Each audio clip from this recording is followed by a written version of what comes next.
আগের দিন মা যেই পদ্ম গাছটাকে তুলে ফেললো সেটাকে আমি কোথায় বসালাম নাকি ফেলে দিলাম আজকে সেটাই তোমাদের দেখাবো। সেদিন তো মায়ের মনের শান্তির জন্য পদ্ম গাছটাকে আমি তুলে ফেলেছিলাম।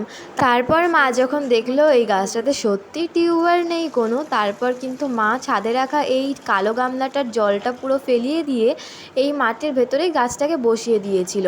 যেহেতু অনেক দিন ধরে বৃষ্টির জলে মাটিটা একটু আলাদা টাইপের হয়ে গেছে, তাও কিছু এখন করার নেই, হাতের কাছে যেহেতু এটাই ছিল আর বালতিটাতে আর রাখা যাচ্ছিল না, তাই এটাতেই বসিয়ে দিয়েছিলাম। আর এই গাছে ফুল আসতে যেহেতু প্রচুর দেরি হবে, তার জন্য কিন্তু আমার ইচ্ছা আছে একটা পদ্ম টিউবার কিনে নেওয়ার। কম দামের ভেতরে যদি আমি পাই তাহলে অবশ্যই একটা পদ্ম টিউবার কিনে নেব।